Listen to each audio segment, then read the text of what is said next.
कल ईद है, अब कपड़ा ख़रीदूँगा और सिलाऊँगा तो टाइम लगेगा। आज चांद हो गया, कल ईद है, चलो रेडीमेड पंजाबी ख़रीद लेता हूँ।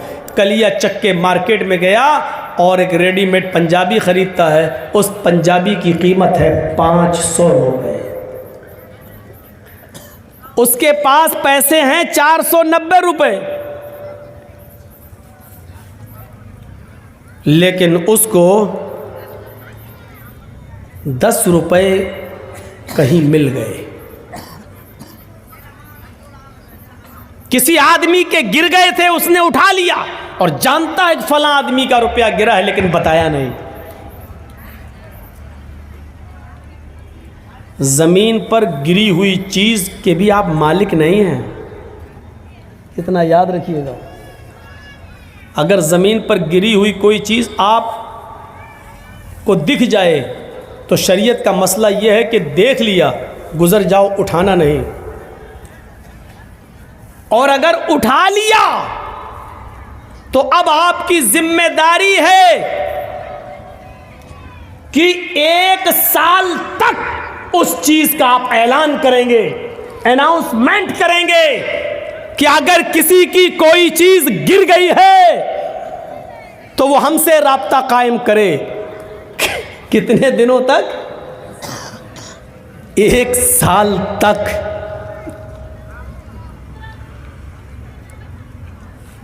1 साल तक आप उसका अनाउंसमेंट करेंगे, 1 साल तक। और जब 1 साल के बाद भी कोई नहीं आता है, उसका मालिक नहीं मिलता है, तब आप उसका 5वां हिस्सा सदका और खैरात करके बकिया चीज़ आप अपने लिए इस्तेमाल कर सकते हैं। यानी 100 रुपये मिले हैं आपको, तो पहले 1 साल तक उसका अनाउंसमेंट करो, बचेगा क्या? और 1 साल तक जब 100 रुपए का मालिक आपको ना मिले तो फिर उसमें 5वां हिस्सा यानी 20 रुपए सदका और खैरात गरीब को दो, और उसके बाद 80 रुपए आप इस्तेमाल कर सकते हो। वो भी कब? और ये इस्तेमाल करने की इजाज़त आपको वो भी इस कंडीशन में मिल रही है क्योंकि आपने 1 साल मेहनत की है। यानी ये 80 रुपये भी आपके लिए तब हलाल हो रहे हैं जब आप 1 साल मेहनत करने के बाद उसके मालिक तक नहीं पहुंचा पाए या उसका मालिक नहीं मिला। तब 10 रुपये आपको मिल गए, लेकिन आपने उसको बताया नहीं, जिसका गिरा चुपके से आपने उठाया, और 490 रुपये में 10 रुपये मिलाकर 500 रुपये का पंजाबी आपने ख़रीद लिया। 490 रुपये हलाल के हैं जो आपने रिक्शा चलाकर मेहनत करके कमाया, लेकिन 10 रुपये आपने उसमें हराम के मिला दिए, पंजाबी आपने ख़रीद लिया। अब जब तक वो पंजाबी, जब तक वो कुर्ता, जब तक वो कमीज़ आपके जिस्म पर रहेगी, अल्लाह की कसम, ना आपकी कोई फ़र्ज़ नमाज कबूल होगी, ना फ़र्ज़ रोज़ा कबूल होगा, ना नफली नमाज कबूल होगी, ना नफली रोज़ा कबूल होगा। कब तक? जब तक वो पंजाबी आपके जिस्म पर रहेगी, तब तक। अब सोचिएगा, 490 हलाल के हैं, 10 ही उसमें मिलाए थे हमने, तो वो कमीज हमारे लिए हराम हो गई। और कलिया चक के चौराहे पर, चौरंगी पर खड़े होकर जो लॉटरी के टिकट बिकते हैं, वो एक टिकट खरीद लीजिए और अचानक धूल में लाठी लग जाए और 1 लाख, 2 लाख, 5 लाख, 10 लाख रुपए आपको मिल जाएं। जब 490 हलाल के रुपए में 10 रुपए मिला रहे हैं तो सब हराम, तो 1-2 लाख रुपए प्योर सूद के जो आपको मिल रहे हैं बगैर मेहनत के, वो आपके लिए हलाल कहाँ से हो गए? और एक मामले में आपका सुल्तानगंज भी बदनाम है, कलिया चक भी बदनाम है, मौजमपुर भी बदनाम है, लखीपुर भी बदनाम है, और इस इलाके के अक्सर गांव बदनाम है, चाहे वो बस्टम नगर हो या 16 माइल, सब बदनाम है। क्या है? IPL में सट्टा लगाना। और अभी शुरू होने वाले हैं IPL मैच, एक एक बॉल पे सट्टा लगता है, एक एक बॉल पर। ये इतने विकेट ले लेगा, नहीं लिया तो इतना मेरा, ले लिया तो उतना तेरा, ये टीम जीतेगी, एक एक बॉल पर सट्टा लगता है कि दूसरे नंबर पर बॉल जो जाएगी उसमें छक्का लगेगा, उसमें चौवा लगेगा। ये हमारे अंदर ये चीजें आ कहां से गई?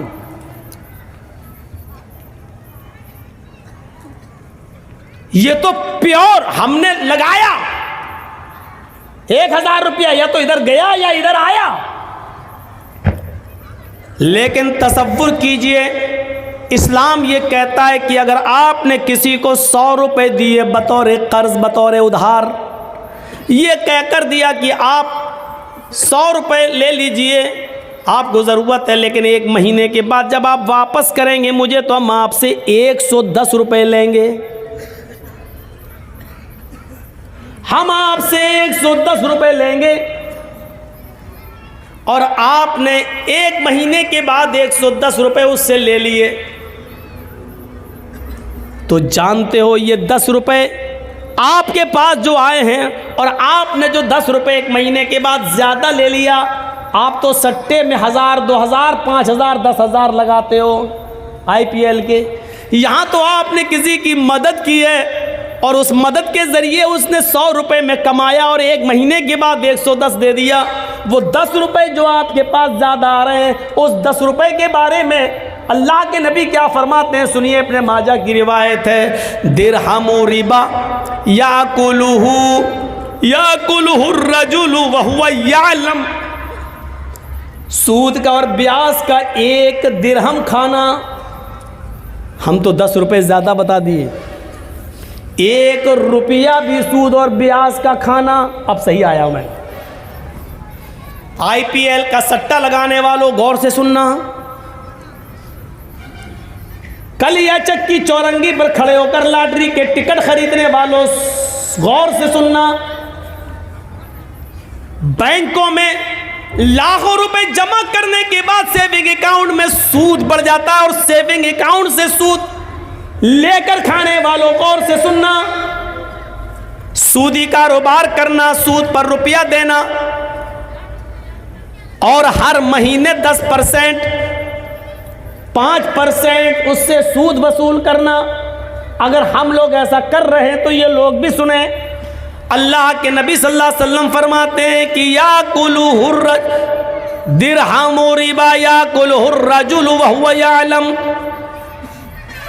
सूद का, ब्याज का, हराम का 1 लुक़मा, 1 दिरहम खाना, 1 रुपया खाना, इस हाल में कि तुम जानते हो कि ये हराम है, ये जानते हो कि ये मेरी मेहनत की कमाई नहीं है।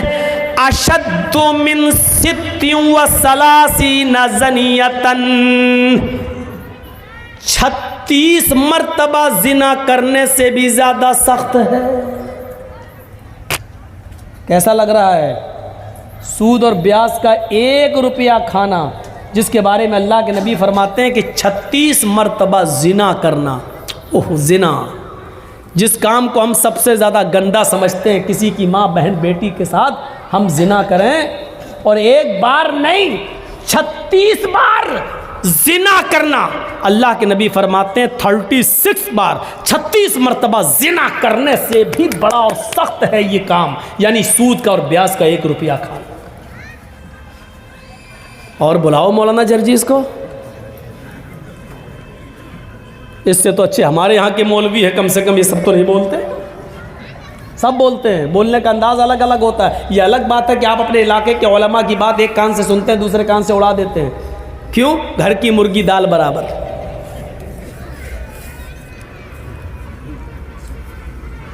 सित्ती व सलासीना ज़नियतन, 36 बार। रूह कांप जाएगी, रूह। कहां हैं हम? एक हदीस के अंदर तो यहां तक अल्लाह के नबी सल्लल्लाहु अलैहि वसल्लम ने फरमाया, अर्रिबा इस्नान व सबऊन बाबन, ऐसरुहा अय्यन के हर रजुलु उम्महू। सूद के, ब्याज के, हराम माल खाने के 72 दरवाजे हैं। इस्नान 2, सबऊन 70, 70 और 2 कितने हो गए? 72। अल्लाह के नबी क्या कहते हैं?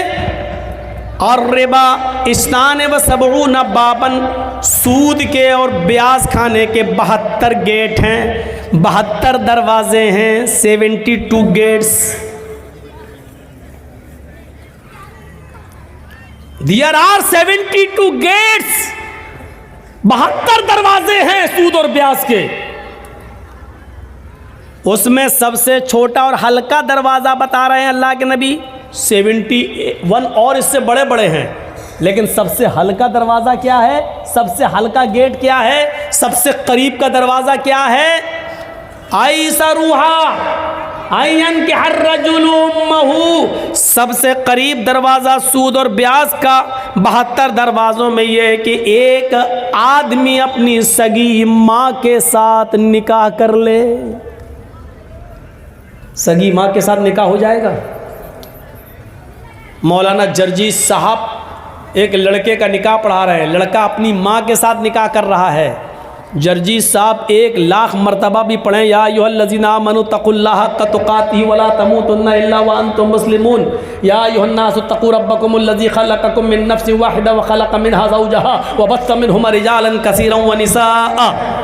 1,00,000 मरतबा भी कुरान की आयतें पढ़ जाएं, लेकिन इसके बावजूद वो निकाह नहीं होगा, क्योंकि माँ लड़के पर हलाल नहीं हो सकती है। अब वो सोच रहा है कि मेरा निकाह हो गया, और रात में वो अपनी माँ के साथ हम बिस्तरी करता है, मिलता है, ये सोच कर कि मेरा तो निकाह हुआ माँ के साथ। तो क्या निकाह और निकाह के कलमात पढ़ने के बावजूद, ये कुरान की आयतें पढ़ने के बावजूद, क्या उसकी माँ उसके लिए जायज़ हो जाएगी? नहीं। अगर वो हम बिस्तरी करता है तो ये ज़िना ही माना जाएगा और हरामकारी मानी जाएगी। तो अल्लाह के नबी कहते हैं कि 1,00,000 बार कुरान पढ़कर निकाह पढ़ा देने के बावजूद माँ हराम ही रहेगी। आइसरूहा आयन के हर रजुलुम्महु, कि माँ के साथ कोई आदमी निकाह करे लेकिन वो निकाह के बावजूद भी हरामकारी करता है। इसी तरीके से सूद और ब्याज के माल पर चाहे कितनी दुआएं पढ़ के खाओ, बिस्मिल्लाह, तो बिस्मिल्लाह कहने से हलाल नहीं हो जाएगा। सूद और ब्याज बिल्कुल सूअर के गोश्त की तरह होता है। आप लाख कहिए बिस्मिल्लाह अल्लाहु अकबर, लेकिन सूअर हलाल नहीं होगा, कुत्ता हलाल नहीं होगा। सूद और ब्याज की रकम पर कितने ही दुआएं पढ़ डालो, हलाल नहीं होगा। माँ के साथ निकाह करते वक्त कितनी आयतें पढ़ डालो, लेकिन माँ लड़के पर हलाल नहीं होगी। इतनी क्लियर बात हो गई।